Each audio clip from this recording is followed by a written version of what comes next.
Madame, Monsieur, bonsoir. Pourquoi le mariage des enfants est-il toujours d'actualité au Maroc?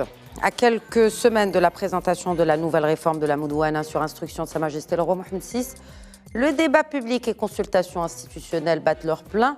Le Conseil économique, social et environnemental vient d'émettre un avis sur saisine de la Chambre des représentants où la principale recommandation est de criminaliser la pratique de mariage de petites filles pour accélérer l'éradication de ces phénomènes et ainsi préserver l'intérêt supérieur de ces enfants. Le Conseil établit aussi la relation de cause à effet entre mariage des mineurs et conditions socio-économiques de ces filles. Il y a un impact, et en effet, mais il y a aussi les causes. Comme relevé par les auteurs du rapport, ces adolescentes sont vulnérables. Elles se retrouvent mariées à la violence familiale, conjugale, physique et psychologique, entraînant bien naturellement des dommages physiques et psychologiques et surtout les privant de liberté et les exposant à des troubles anxieux et dépressifs. Comment interdire pour de bon les autorisations judiciaires qui mènent souvent à cela? Qui sont ces jeunes filles qui sont réellement concernées par ce phénomène? Que dit le Coran et comment les oulémas peuvent apporter leur soutien pour protéger les petites filles d'unions forcées? Enfin, comment venir en aide à celles qui ont déjà subi une telle injustice? J'accueille, et c'est un immense plaisir, d'accueillir 3 experts ce soir sur le plateau pour débattre de cette question. Tout d'abord, la présidente du think tank Awalé, ancienne ministre, Madame Zasrali, bonsoir. Bonsoir, Allah Khadija. Bienvenue. Merci beaucoup de... Marhaba. Avec nous aussi l'anthropologue et sociologue, mais aussi médecin, docteur Chakib Ksous, bonsoir. Bonsoir. Marhaba à vous également sur ce plateau. Allah yabarak fik. Et bien naturellement, il s'agit des droits, le droit des enfants. Nous avons avec nous une professeure de droit à l'université Mohamed V de Rabat, professeure Oumaima Achour. Bonsoir et bienvenue à vous également. Bienvenue et merci pour l'invitation. Marhaba lillah. Alors, la cause qui a été relevée, ou l'une des causes qui ont été relevées par les experts du Conseil économique, social et environnemental, c'est justement cette application de la loi et ces dérogations à l'application de certains articles de la Moudouana. Mais quelles sont les causes sociales, sociétales, docteur Ksous, qui poussent les parents à marier leurs filles qui n'ont pas encore atteint l'âge adulte? Oui, je pense que la première cause, c'est la culture. C'est l'habitude de marier précocement les filles. Alors, dans certains pays, dans certaines régions, quand une fille a dépassé 15 ans, 16 ans, les parents commencent à s'inquiéter et à dire elle va rester sans être mariée. Et donc, ils essaient au maximum de la faire marier le plus tôt possible. Donc, c'est la culture qui est la première cause, qui est plus de 40% des cas, c'est surtout la culture. Alors, la culture, pardon, je vous laisse finir peut-être. Alors, quand vous dites la culture, est-ce que c'est généralisé, c'est-à-dire dans le rural comme dans l'urbain? Alors, dans l'urbain, nous sommes un pays, pour prendre le cas du Maroc, le Maroc s'est urbanisé durant les 50 dernières années. Exact. Et donc, les personnes qui ont quitté le monde rural ont acquis de nouveaux réflexes. Et puis, en ville, les filles sont scolarisées. Donc, les filles ont d'autres ambitions que l'ambition du mariage. Et les parents ont également d'autres ambitions pour leurs filles.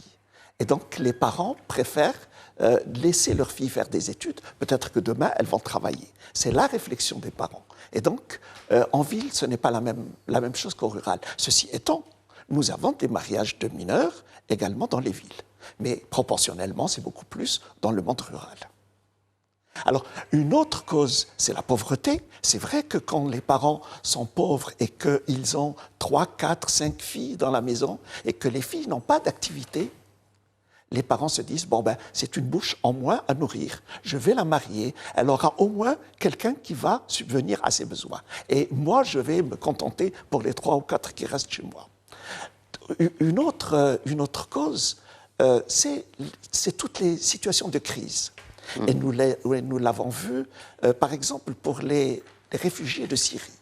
Les réfugiés de Syrie se sont retrouvés en Jordanie.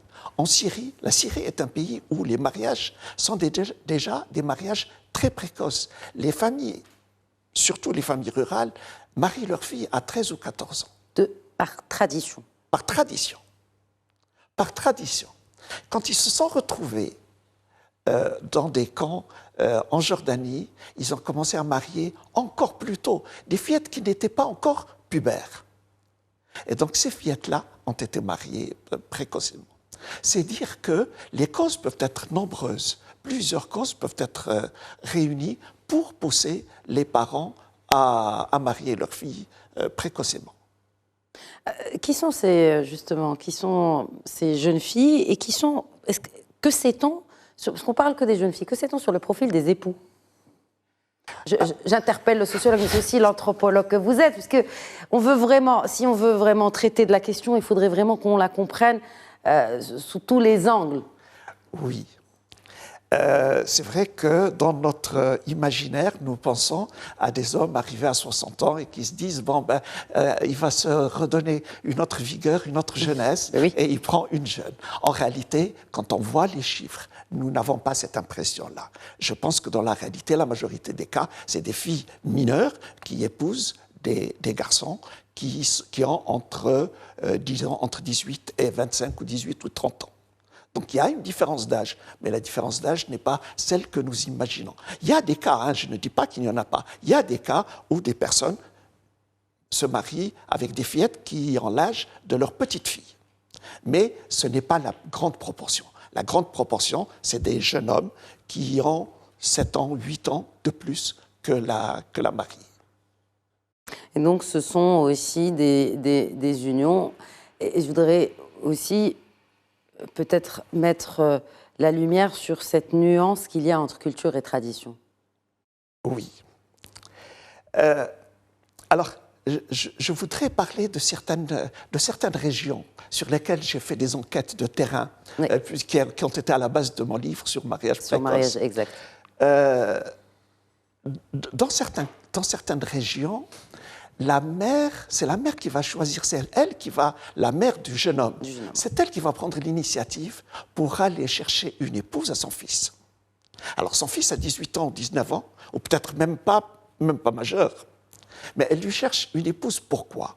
Parce que une fois qu'il aura une épouse, il n'ira pas au village, il n'ira pas prendre de l'alcool ou des drogues. Première chose. Deuxièmement, Deuxièmement, une fois qu'elle a une bru à la maison, c'est de la main-d'œuvre. Et donc, elle va exploiter la bru. Et troisièmement, elle va s'assurer que les deux s'entendent bien. S'ils ne s'entendent pas bien, elle va renvoyer la bru. Elle va chercher une autre pour son fils. Donc, finalement, il y a beaucoup d'éléments qui poussent pour marier un enfant ou pour marier une fillette. Je voudrais revenir sur cette étude réalisée par le parquet et qui évoque justement les profils des époux. Il y a des enseignants, il y a des imams dans les mosquées rurales notamment, et membres de l'administration sont ceux qui contractent le plus de mariages avec des filles des mineurs. Un commentaire, Lanza Sqalli, en sachant que ça avait suscité beaucoup de commentaires, notamment de l'ancien chef du gouvernement, Ilham Kiran, qui a dit que la comparaison justement entre relations sexuelles de deux mineurs hors mariage et relations sexuelles entre une fille mineure et un homme adulte dans le cadre légal, c'est pareil.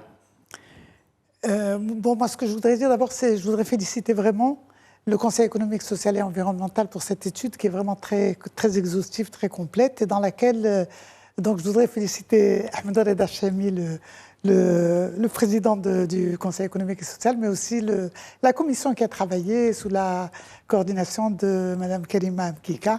Donc bravo. Et ils se sont beaucoup appuyés sur l'étude du ministère public, c'est vrai, mais aussi sur une étude de la société civile, d'une association qui s'appelle Droit et Justice, et qui a fait une étude très importante et exhaustive et tout à fait récente pour étudier tous les aspects de la participation, du mariage des mineurs. Et je voudrais à ce sujet aussi insister sur la question de l'appellation, parce que le français ne nous offre pas la nuance que nous offre l'arabe de différencier entre zawej ou tizouij. Ça veut dire, vous en avez parlé, docteur Regsus, en disant on les marie. Ça veut dire que ce sont des filles qui sont mariées. Moi, j'appelle ça un mariage subi. Forcé. On l'appelle aussi un mariage forcé. Et moi, j'ai, disons, inauguré l'appellation pédomariage, parce qu'il s'agit étymologiquement d'un mariage avec des enfants. Le terme pédo signifiant des enfants. Ce sont des enfants, des mineurs. Et c'est important de faire ressortir dans l'appellation un aspect péjoratif, parce que c'est une catastrophe. Est-ce que vous pensez que mariage des mineurs, ça amoindrit le choc et que pédomariage, ça met vraiment l'accent sur la cruauté de cet acte? Parce que c'est tout à fait cruel. Et il y a des chiffres qui ont été rapportés par l'étude du ministère public sur les personnes, les enfants, les filles qui ont subi donc ce mariage subi. On leur pose la question, est-ce que vous êtes pour l'interdiction du mariage des mineurs? 85% répondent absolument, qu'elles sont pour l'interdiction. Et on leur demande, est-ce que vous aimeriez pour vos filles qu'elles puissent elles aussi se marier de façon comme ça à un âge, avant l'âge de la majorité? 93% disent non. Mais après, ça dépend de l'échantillon. Hein. Non, ça c'est l'étude du ministère public qui a fait quand même une étude entre, je crois, 2015 et 2019, si ma mémoire est bonne. Et qui a fait... Rural, urbain... Absolument. Okay. C'est une étude qui a été faite de façon très exhaustive et les chiffres qu'ils nous donnent sont des chiffres qui ont vraiment un poids important parce que c'est quand même une institution publique et qui a les moyens de collecter l'ensemble des données. Donc il faut dire que c'est un mariage qui détruit la vie d'une enfant, qui la marie, qui décide de son sort avant qu'elle n'ait la capacité elle-même de choisir, de faire son choix de vie qu'elle a envie de faire, avant qu'elle ait l'autonomisation, avant qu'elle ait les moyens. On la sort de l'école, donc elles sont déscolarisées. Quelle est la proportion de ces mariages forcés? Si la fille, elle est d'accord, si à 16 ans, elle dit à ses parents, je suis d'accord. Je vous interpelle parce que ça peut être le cas.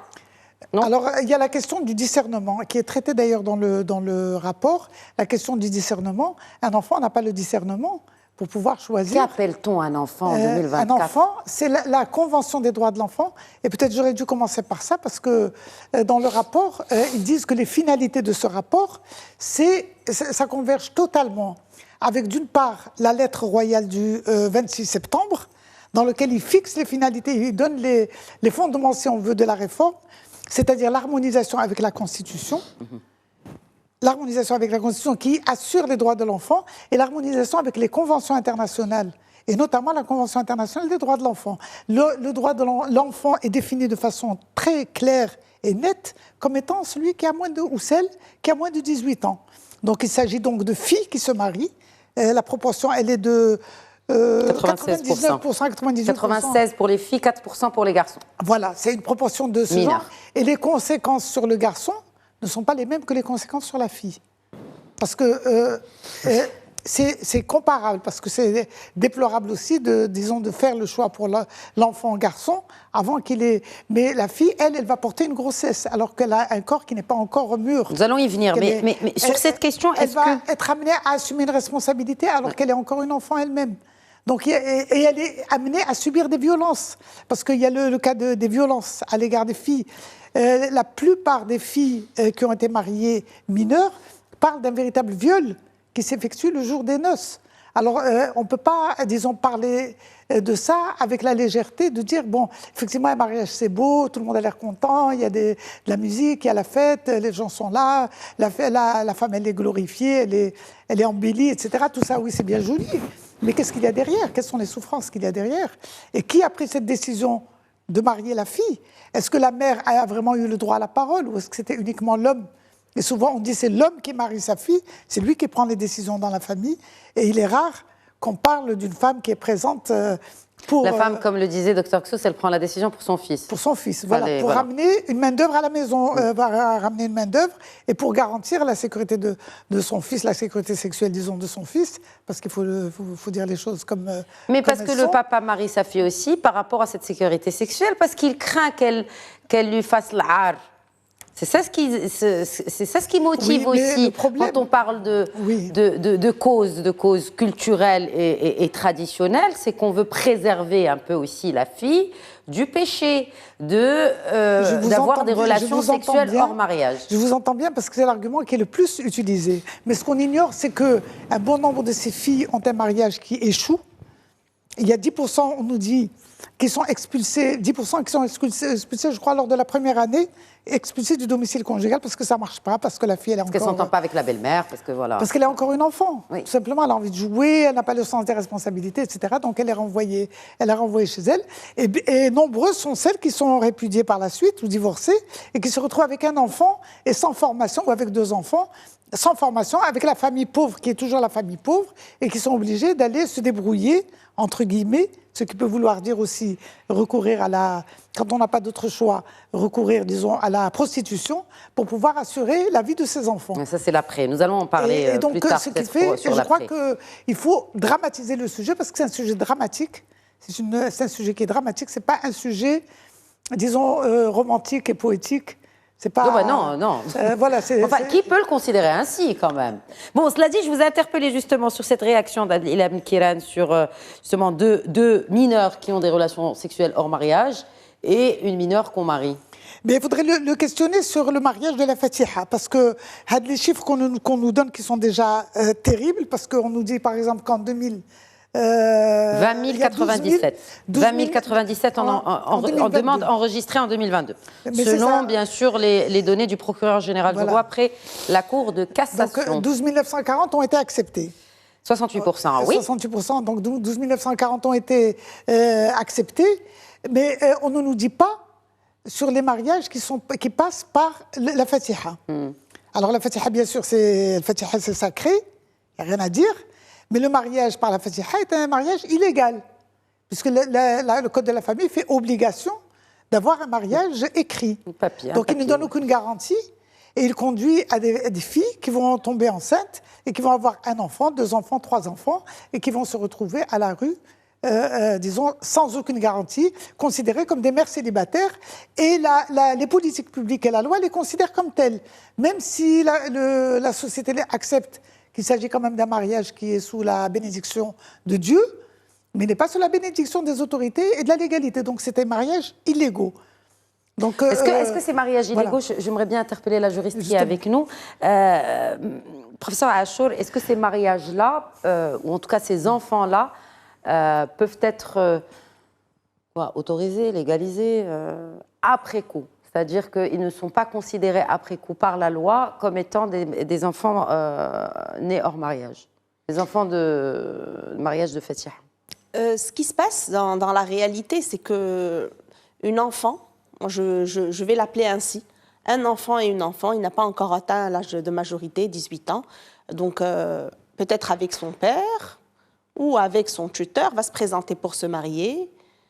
Il n'a pas eu l'autorisation de se marier, elle a été refusée et beaucoup de situations, beaucoup de cas de refus. Depuis les 10 dernières années, le ministère public refuse beaucoup de mariages. On peut l'appeler mariage précoce, on peut l'appeler mariage des mineurs, on peut l'appeler mariage des enfants. Il y a une terminologie juridique différente, mais tout nous ramène vers un enfant, une enfant qui n'a pas encore atteint la majorité légale du code de la famille, qui est marié par son père, par son tuteur, qui a normalement un devoir de bon père de famille, l'intérêt suprême de l'enfant. Et l'intérêt suprême de l'enfant est également inscrit dans les conventions internationales. Aujourd'hui, au Maroc, il y a un vide par rapport à l'intérêt suprême de l'enfant dans la Moudouana. Pour revenir à votre question, il n'est pas marié, il n'a pas été marié, il s'est marié quand même avec la Fatiha ou d'autres types de contrats, d'autres types de mariages, les mariages des contrats, et il revient après 1 an avec un bébé chez le juge pour lui dire, voilà, reconnaissez mon enfant. Vous avez refusé mon mariage, là maintenant j'ai 18 ans, j'ai 19 ans, j'ai atteint l'âge, j'ai un enfant, j'ai fondé une famille, reconnaissez-le. Et le juge est dans une situation de fait accompli, devant le fait de reconnaître, parce que si l'enfant n'est pas reconnu, il ne peut pas être scolarisé, il ne peut pas être dans un registre civil, et tout le processus qui va le suivre durant toute sa vie, pénaliser toute sa vie. Effectivement, aujourd'hui, c'est important de traiter, dans le cadre de la réforme de la douana, beaucoup d'aspects relatifs à l'intérêt suprême de l'enfant. D'où cet aspect important, la définition de l'intérêt suprême de l'enfant par rapport à son tuteur. Bon, on parle de père. Des fois, le père n'est pas là, décédé. Il y a la mère. Des fois, c'est un tuteur, c'est une tante, c'est une grand-mère. Les situations sont différentes. Mais l'intérêt suprême de l'enfant, la garantie de ses intérêts tout au long de sa vie est importante par rapport à la scolarisation, par rapport au mariage, par rapport à l'éducation, par rapport au travail, par rapport à l'héritage, parce que effectivement, cet enfant n'a pas l'âge de pouvoir gérer ses biens. Si il est sous tutelle, c'est le père qui gère les biens de l'enfant. Si il est mahjour, c'est la personne qui est choisie par le juge qui va gérer ses biens. Donc il y a énormément de situations conflictuelles et d'ambiguïtés relatives à l'intérêt suprême de l'enfant et qui recroisent et qui se rejoignent dans votre question. S'il n'y a pas de mariage légal, comment peut-on protéger un enfant ? Comment peut-on lui garantir un mariage avenir, illégal, si on donne autant de dérogation ou d'autorisation, ce qui représente quand même les 2 tiers, 68%, plus ou moins, les 2 tiers des demandes reçoivent finalement un avis favorable de la part du juge. Alors le cadre légal et le pouvoir discrétionnaire du juge, finalement, c'est là où il y a la faille. Aujourd'hui, la discussion est autour de l'article 20 et 21 du Code de la Moudouana. Une majorité sociétale pour bannir l'article 20 et 21 et trouver justement un seuil qui est favorable à l'âge de mariage. 18 ans, 19 ans, 18 ans et demi. Aujourd'hui, on doit être tous d'accord pour pouvoir décider de l'avenir de nos enfants. Parce que ce n'est pas l'avenir d'une fille ou d'un enfant, c'est l'avenir d'une société, c'est l'avenir d'un projet de société. Quel projet de société nous voulons aujourd'hui pour nos enfants ? Nous sommes en train de réfléchir sur une réforme qui va porter sur 20, 30 ans. On ne va pas réformer le Code de la Moudouana chaque 2-3 ans. Ça a déjà pris 20 ans pour la mise en place et le diagnostic de celle de 2004. Et nous, aujourd'hui, nous sommes dans une prospective de recherche de solutions qui sont adéquates à l'évolution et aux mutations sociales, démographiques et transformationnelles de la société marocaine. La société marocaine évolue à plusieurs vitesses. Les familles marocaines sont des familles qui sont en transformation continue. De la famille nucléaire, aujourd'hui on est à la famille à 2, le taux de fécondité à 2,1. Dans 10 ans, quel serait le modèle de l'institution familiale ? Évidemment, la préservation de l'institution familiale, de l'identité marocaine est très importante. Mais dans quel cadre juridique allons-nous mettre tout cela dans le cadre de la réforme de la Moudouana ? Non seulement le mariage, mais il y a la rupture, il y a le divorce, il y a tout ce qui va après.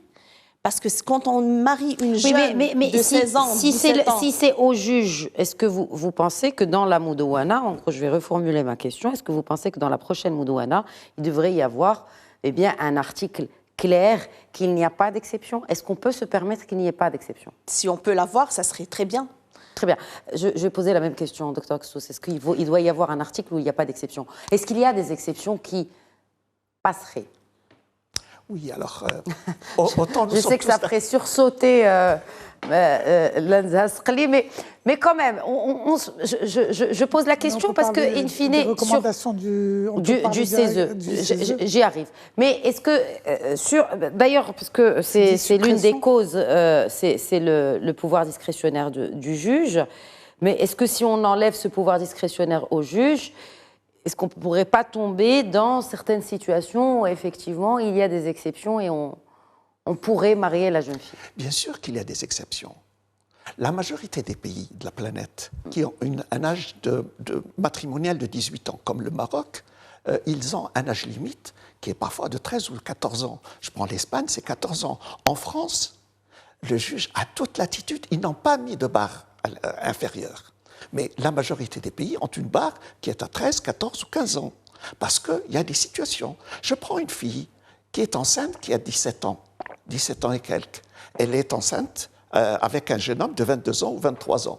Ils sont amoureux, ils sont prêts à se marier et les parents sont d'accord. Qu'est-ce qu'on fait? Le juge la renvoie? Ou le juge n'a pas l'article 20 et dans ce cas, elle n'est pas mariable. Mais et l'enfant va se retrouver enfant le firage, donc il n'est pas accepté. Il est considéré comme un bâtard. Je m'excuse du terme. Il va être considéré de cette manière-là. Et donc, nous ne pouvons pas être dans des situations pareilles. Par contre, s'il n'y a pas l'article 20 et 21, le problème, c'est que la majorité des gens, ils vont quand même marier leurs enfants. Ils vont les marier par le Fatiha. Et le Fatiha, elle correspond à tous les arguments de la religion musulmane. Et ils considèrent que la religion est plus importante que le code du pays. Et donc, pour eux, ils sont dans un environnement qui est un environnement propice et idéal pour le mariage. Parce que pour eux, le mariage est une institution religieuse avant tout, alors que le mariage en réalité est une institution civile. Elle a toujours été une institution civile et pas du tout religieuse. Et donc le problème est celui-ci. Je me souviens, un juge un jour me disait, il était dans une ville à Tata, et un des notables qui voulait marier sa fille vient lui dire, je veux une autorisation pour marier ma fille, et de toute façon, l'ars qaïm. Avec ou sans autorisation, ma fille sera mariée. C'est comme ça que les gens réfléchissent. Et donc, s'il n'y a pas cette autorisation du juge, mon inquiétude, c'est qu'on aggrave le nombre de cas de mariage par Fatiha. Et Dieu sait, aujourd'hui, nous ne savons pas combien il y en a. Et ça pose des problèmes beaucoup plus importants, notamment quand il y a des enfants. Quand il y a des enfants, ça devient difficile. Si la mère est renvoyée chez elle, si la mère répudie, le terme n'existe pas puisqu'ils ne se sont pas mariés, il n'y a pas de mariage officiel. Donc si la fille est renvoyée avec des enfants, comment elle va prouver que ces enfants appartiennent bien à ce père pour que justement ils puissent avoir leurs droits, l'état civil et puis plus tard les droits d'héritage quand il y en a. Exact, c'est pour ça que j'ai interpellé justement sur ça. Absolument. Après, mais effectivement, il y a ce cas-là. Au cas où, eh bien, elle est renvoyée chez ses parents, parce que c'est le cas, il n'y a pas de répudiation, mais il y a juste un renvoi au foyer parental. Sans droit. Elle fait quoi de cet enfant? Sans droit. Ben oui, c'est ça, exactement. Oui, j'aimerais bien revenir sur les propositions du Conseil économique et social, parce qu'il est très clair. Les recommandations. Excusez-moi, sur cette question-là, je tiens absolument à donner le premier axe qu'il a proposé, que le rapport a proposé pour ce qui est du mariage des enfants, c'est de faire l'harmonisation, donc avec la Constitution et avec les conventions internationales, donc respecter les droits de l'enfant. Et il parle de la suppression, de l'abrogation des articles 20, 21, 22, et l'introduction dans le Code de la famille d'un paragraphe consacré à l'intérêt supérieur de l'enfant, qui définit ce que c'est l'intérêt supérieur. Merci Oumeima Achour tout à l'heure d'avoir parlé de cette lacune que la loi n'intègre pas correctement, disons, le principe de l'intérêt supérieur de l'enfant, et en précisant les modalités de son application. Et il ajoute que pour ce qui concerne la paternité, on doit s'appuyer sur le test ADN, qui doit être une preuve de paternité, et on doit appliquer l'article de la Constitution qui dit qu'il n'y a plus de différence entre un enfant, quelle que soit sa situation familiale. Il y a des droits égaux, c'est-à-dire pour avoir un changement, il faut avoir une vision de ce qu'est ce changement. Autrement, on va dire qu'on ne peut rien changer parce que de toute façon, les traditions, la société va tirer de l'arrière et on ne peut pas. Alors on est obligé de dire voilà la loi et de dire tous les contrevenants à la loi, c'est-à-dire celui qui va dire l'ers qaïm, donc tu me donnes l'autorisation ou je le fais quand même, eh bien il y a la loi. On n'est pas faiblette si bas, on est fait dans un état de droit dans lequel les autorités sont là pour faire appliquer la loi. Et donc, on doit empêcher ce mariage d'avoir lieu tant que la fille est mineure, pour protéger cet enfant. Et en plus, on doit prendre d'autres mesures, comme la question d'assurer la scolarisation et la formation professionnelle qui devrait devenir obligatoire jusqu'à ce que l'enfant termine son enfance, justement. Donc, faire quitter une fille l'école à l'âge de 14 ans ou 15 ans ou 16 ans pour aller la marier, ça devrait être également sanctionné par la loi, ça devrait être surveillé, on devrait mettre en œuvre tous les moyens pour assurer que l'ensemble des droits de l'enfance soient préservés, aussi bien en termes de formation et de renforcement des capacités qu'en termes de protection contre un mariage subi, qui ne peut être qu'un mariage subi. Et je voudrais aussi attirer l'attention sur la différence entre les pays que vous avez cité, l'Espagne ou la France ou les États-Unis, dans lesquels il y a la liberté sexuelle. C'est un autre paradigme. C'est un autre élément. C'est un autre paradigme. Donc, ce qui fait, elle dit que la fille qui va sortir le soir avec ses amis, qui va être en boîte de nuit et qui va décider qu'elle est tombée amoureuse de quelqu'un, etc. On ne va pas traiter ça sur le même plan que la fille ici qui va être mariée à quelqu'un sur lequel c'est son père ou sa mère ou peu importe la famille qui aura convenu que le fils de Flaine, pour des intérêts économiques ou autres, va venir se marier avec la fille de Flaine et que la fille est obligée de ce mariage. Ce n'est pas un choix qu'elle a fait, même si c'est un choix. Toujours un choix. Ben, c'est-à-dire c'est trop facile de manipuler un enfant. De lui dire tu vas être la reine de la maison et de lui dire tu vas acheter des bijoux. C'est comme ça qu'elle finisse par accepter. Rien de plus facile que de convaincre la fille qu'elle va être la princesse d'un soir et qu'elle va devenir la reine du monde et tout ce qui s'ensuit. Donc ce n'est pas parce que la fille est contente peut-être de se marier, c'est possible, mais elle n'a pas l'âge du discernement. Et sur cette question du discernement, encore une fois, c'est un point majeur. Et même en matière de mariage religieux ou pas religieux, c'est-à-dire dans l'histoire de l'islam, il n'y avait pas d'acte écrit. Il n'y avait pas d'acte écrit. Le mariage, c'était quoi? C'était la demande et l'accord, le consentement. Une fois qu'il y avait la demande et le consentement, et qu'il y avait la publicité aussi. Voilà. Donc il n'y avait pas d'écrit. Donc à ce moment-là, on considérait que c'était un mariage. Donc il n'y avait pas d'enfant qui était considéré légitime ou illégitime. Et là, je me permets de faire, savoir qu'il y a une association qui s'appelle l'Association marocaine de l'orphelin, qui organise chaque année un forum national sur la question des enfants, des orphelins. En fait, c'est les enfants nés hors mariage, pour réclamer la mise en œuvre de leurs droits. Ils sont au 7e forum qui va avoir lieu justement la semaine prochaine, et dans lequel il y a plusieurs composantes et des pouvoirs publics. Il y aura même des ministres, etc., qui seront là, pour plaider la cause de ces enfants dits nés hors mariage. Quelle est la cause de ces enfants, justement? Ces enfants nés hors mariage. C'est que nous avons un recul de l'âge de mariage. Figurez-vous, les hommes se marient en moyenne à 32 ans. Qui me dira que les hommes restent sans relation sexuelle jusqu'à l'âge de 32 ans? C'est impossible.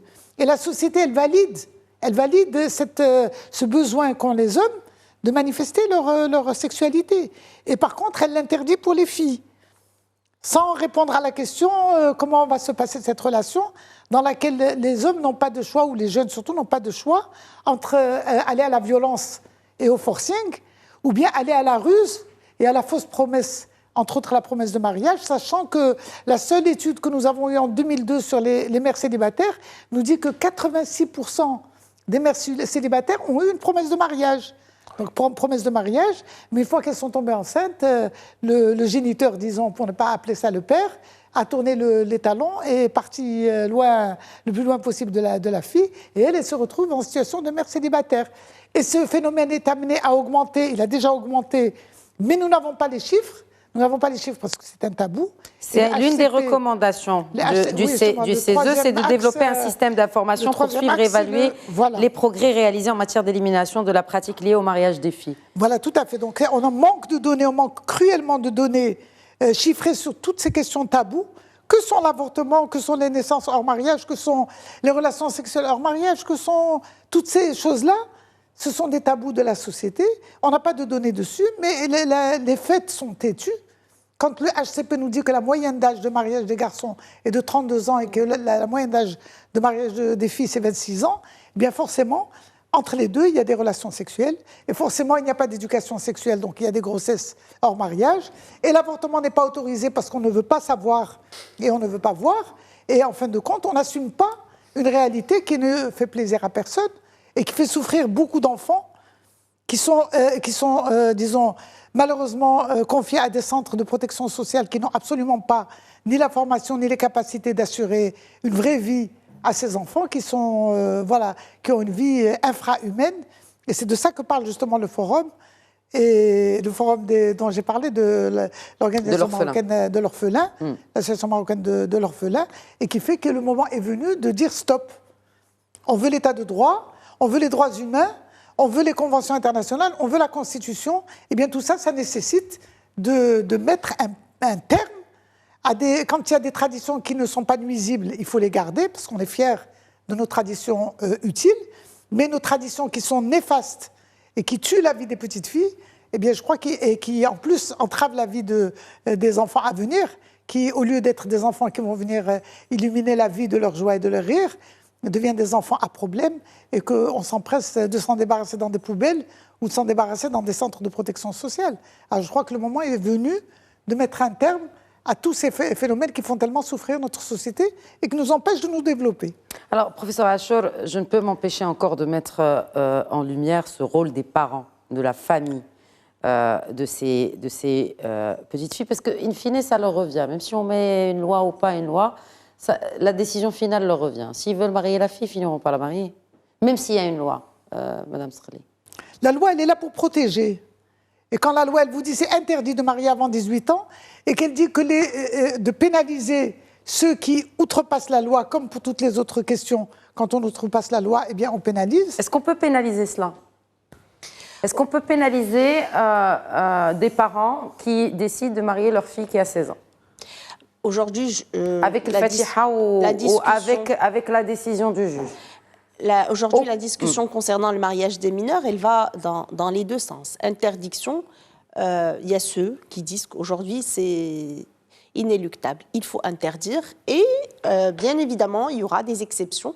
Mais dans le droit, on a toujours la disposition et il y a l'exception. Il ne faut pas que l'exception devienne la règle et qu'elle devienne ce qui est justement... le cas aujourd'hui. Hein. Pour le mariage des mineurs, c'est le cas. Oui. C'est vrai qu'il y a des situations de rejet. Nous avons les statistiques du ministère public, la dernière étude le démontre. Mais dans la réalité, on voit que le phénomène n'est plus aussi rural qu'il l'était. Aujourd'hui, dans les dernières statistiques, c'est dans la région de Casablanca, la région de Stade, la région de Marrakech. Parce que, comme vous l'avez bien dit, c'est le phénomène de l'exode rural. Donc, on vivait ce phénomène, par exemple, à Imilchil, à Khnefra.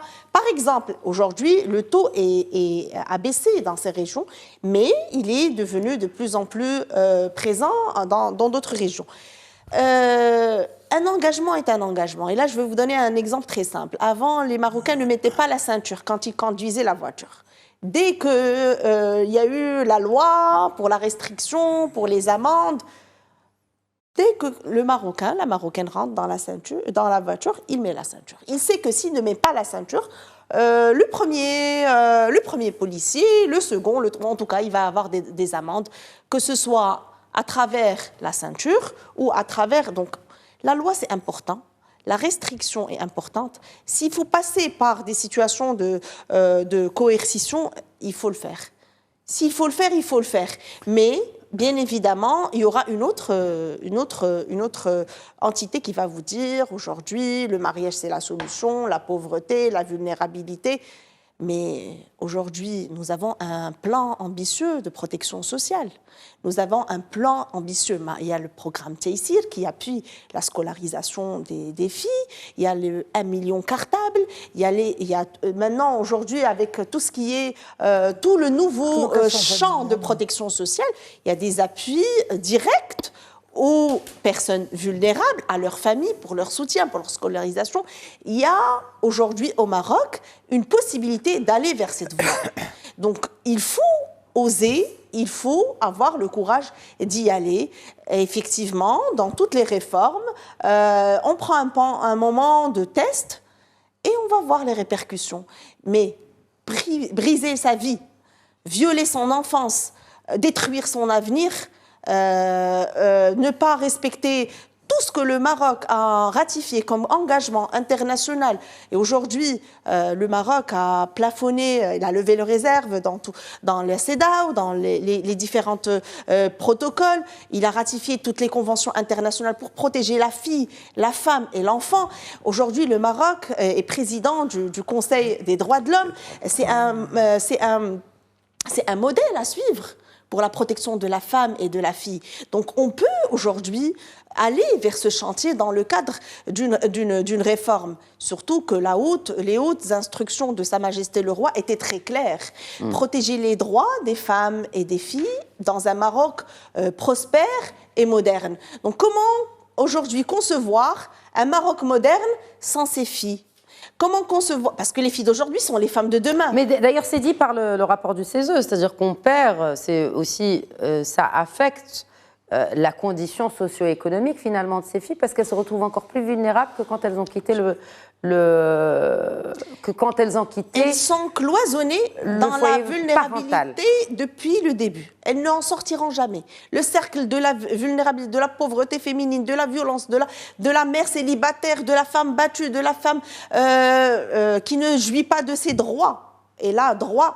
Alors, vraiment, de la scolarisation à la santé, à l'emploi, au droit vraiment élémentaire, droit à la santé sexuelle et reproductive, tous les droits sans exception, parce qu'on a bafoué, on a extorqué une partie d'elle depuis l'enfance.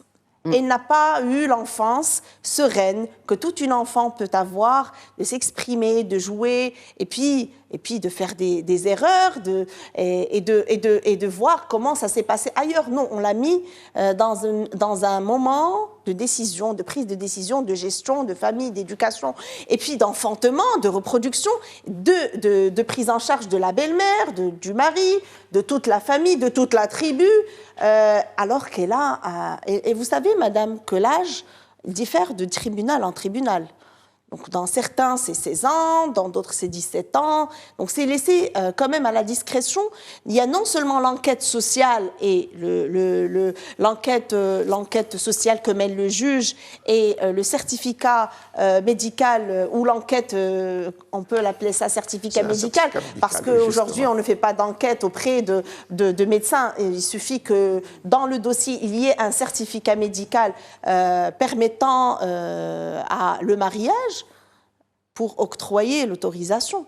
Et certains se basent sur l'âge de 16 ans, d'autres sur l'âge de 17 ans. Et l'étude effectuée par le CNDH et le Fonds des Nations Unies pour la population l'a bien démontré dans les statistiques. Et aujourd'hui, il faut... Non, la proposition du Conseil économique et social est très importante. Non seulement un mécanisme de suivi pour tout ce qui est statistique, mais sur l'appui et la mise en œuvre de la politique publique. Aujourd'hui, il y a une politique publique pour l'éradication du mariage d'enfants qui vient d'être présentée il y a quelques mois à Streiras par le ministère public. On n'a pas encore la mouture finale, mais il y a une volonté de mettre en place une politique publique pour le mariage des mineurs. Eh bien, il faut y aller. D'accord. C'est le moment. Il faut y aller, c'est le moment, parce que de toute façon, on attend tous la Moudouana. D'abord, il y a une unanimité entre la volonté de Sa Majesté le Roi, qu'il a exprimée à plusieurs reprises, sur le fait de mettre fin à ce phénomène. Il y a la société civile qui est unie autour de cet objectif d'éradiquer le mariage des mineurs. Il y a le CNDH, il y a le Conseil économique et social, il y a l'ONDH. Pour une fois, il y a consensus pour tout le monde. On ne peut pas dire tout le monde, parce qu'en fait, moi, je peux dire qu'il y a un large consensus pour tous ceux qui partent de la réalité et qui veulent un progrès pour la société. Et puis, il y a une autre tendance qui, en fait, ne cherche pas à savoir ce qu'il y a dans la société, qui veut construire une réalité, disons, qui correspond à des siècles passés et qui veut l'appliquer à la société telle qu'elle est. Et je crois qu'il faut qu'on prenne en compte aussi, pas seulement l'intérêt de l'enfant et de la société, mais aussi du pays dans son ensemble, du développement. Sachez que le Maroc, il reste classé, malgré tous les progrès accomplis. Et j'ai entendu les propositions, les initiatives du Maroc en matière de protection sociale et en matière de soutien des couches vulnérables qui sont extraordinaires et qu'on encourage de tout notre cœur. Mais le Maroc reste classé 123e dans l'échelle du développement humain, dans un indice de développement humain moyen. Alors que c'est beaucoup moins bien que ce à quoi pourrait aspirer le Maroc, étant donné toutes les réalisations qu'il a accomplies. Et où est-ce que ça pêche? Ça pêche justement sur la scolarisation des enfants, ça pêche sur les inégalités hommes-femmes dans tous les domaines, notamment dans le domaine économique et dans l'accès aux ressources des femmes. Et aujourd'hui, si nous faisons ce pas de protéger d'une façon absolument rigoureuse les filles contre le mariage précoce, eh bien, ce sera vraiment une niche très importante qui nous permettrait de pouvoir décoller et rejoindre des pays de la région qui sont beaucoup mieux classés que nous, alors qu'on n'a pas le sentiment que leur situation est beaucoup meilleure sur le plan du développement humain, mais c'est comme ça. Alors je crois que le Maroc a tout à gagner à investir à fond le champ des droits humains des femmes et des droits humains de l'enfant. C'est d'abord une légitimité de base, c'est le respect des engagements de notre pays, mais en plus c'est une porte ouverte sur le développement, sur le progrès social de notre pays. On va terminer peut-être par parler quand même de celles qui ont déjà subi cette injustice. Qu'est-ce qu'elles deviennent après cela? Est-ce qu'il ne faudrait pas aussi penser à créer peut-être un outil d'accompagnement pour ces filles-là? Oui. Docteur Axos. Alors, les filles qui ont été mariées avant l'âge de 18 ans, 13 ans, 14 ans, je parle de 13-14 ans, même si aujourd'hui, il y en a presque plus. Même dans les régions rurales les plus reculées, nous n'avons plus de fillettes qui se marient à 13 ou 14 ans, ou exceptionnellement. Alors que c'était monnaie courante il y a 10 ou 15 ans. Les choses ont beaucoup changé parce qu'il y a une scolarité de plus en plus importante des filles. Alors maintenant, en général, plus la fille se marie précocement, plus elle a des chances de ne pas terminer un mariage durable. Et donc, d'être ou répudiée si elle est mariée avec un acte, ou elle est renvoyée chez ses parents. Et ceci est très fréquent. Il faut considérer aussi qu'une fille qui se marie, quel que soit le cas, elle va être enceinte. Elle va être enceinte, ça veut dire qu'il va y avoir un certain nombre de difficultés. Difficultés pourquoi? Parce que le corps humain n'est pas encore suffisamment mature pour assurer une grossesse et surtout pour assurer un accouchement. Et dans les deux cas, aussi bien pour la mère que pour le bébé, il va y avoir un taux de mortalité qui est élevé. Oui. D'ailleurs, on considère que la grossesse, l'avortement et l'accouchement constituent la première cause de décès des filles de 15 à 19 ans dans les pays en développement. C'est à cause justement de tout cela. Par la suite, qu'est-ce qu'elles deviennent? Souvent, elles se remarient. Elles se remarient au bout de 2 ou 3 ans. Elles se remarient parce que dans leur esprit, une jeune fille ne peut être que mariée. C'est le seul statut qu'elle peut avoir. Et pour les parents, la cause qui a poussé les parents à la marier la première fois, les causes sont encore là. Et donc, ils vont la marier. Peut-être qu'elle ne sera plus mineure, elle sera peut-être majeure. Mais ils vont la marier à nouveau. Ça ne veut pas dire que le deuxième mariage va réussir. Mais en tout cas, c'est une femme qui a été échaudée, qui a eu des difficultés. Et si, par malheur, elle a été répudiée avec des enfants, renvoyée chez elle avec des enfants sans acte, ça va être difficile pour elle de faire reconnaître ses enfants, d'avoir un état civil pour ses enfants. En tout cas, c'est des filles qui ne peuvent plus exister dans le monde professionnel. Alors que on a parlé de l'indice de développement humain. Cet indice, malheureusement, pour le Maroc, cet indice est très faible. Quand on prend, par exemple, les pays de l'OCDE, nous nous rendons compte que ces pays de l'OCDE sont des pays avec un indice qui est un des meilleurs. Et tout le monde aimerait se retrouver dans un climat de ces pays-là, de l'OCDE. Et il n'y a pas de miracle. Dans ces pays-là, pourquoi il y a cet indice élevé? C'est parce que les femmes travaillent. Nous avons un taux d'emploi des femmes pratiquement égal à celui des hommes. Ce qui n'est pas le cas au Maroc. Nous avons 70% des hommes en emploi et 20% des femmes. Pourquoi? Parce que les femmes, d'abord, n'étaient pas scolarisées. Aujourd'hui, elles commencent à l'être. On nous dit, à partir de 15 ans, il y a juste la moitié, dans le monde rural, juste la moitié qui sont scolarisés. Et là, c'est un effort à fournir. Et je pense que l'effort à fournir, le premier effort à fournir, c'est de relever l'âge de la scolarité obligatoire, la passer à 18 ans. Je suis de ceux qui militent pour cela, mais je ne suis pas le seul. Des instances internationales militent également pour ramener la scolarité à 18 ans.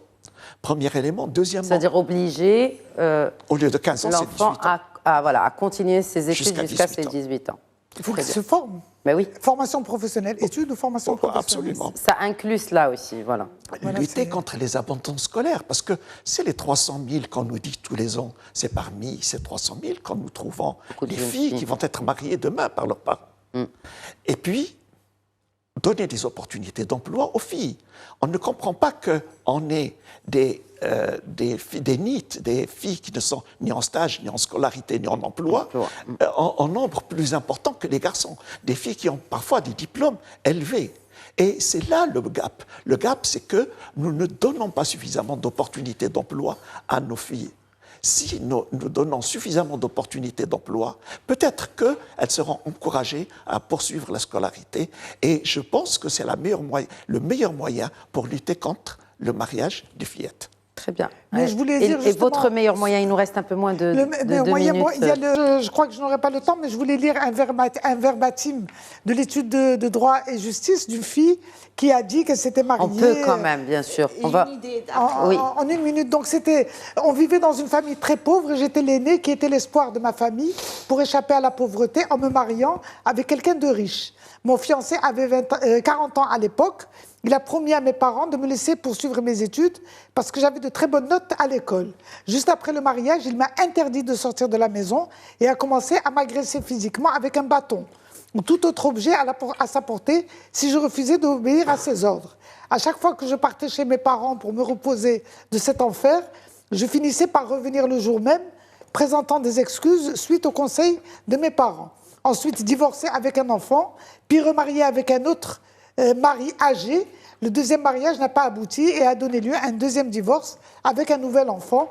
Je n'ai jamais eu l'occasion de vivre mon enfance et de choisir mon partenaire, mes convictions et ma nature. Se marier tôt sans s'aimer et sans vivre l'enfance, à mon avis, est un mariage voué à l'échec. Parfois, je travaillais occasionnellement dans les travaux agricoles lors des périodes de récolte et j'étais obligée par conséquent de retirer mes enfants de l'école pour qu'ils m'aident à assurer le gagne-pain quotidien pour survivre. Donc ça montre, ça c'est un verbatim raconté. Ça résume la situation. Ça résume tout, quoi. Ça résume. Moussa Sqali, toujours un plaisir. Merci beaucoup. Merci Chakib El Guessous. Merci pour l'invitation. Merci à vous également. Merci pour l'invitation. Et merci de nous avoir suivis. Très bonne soirée.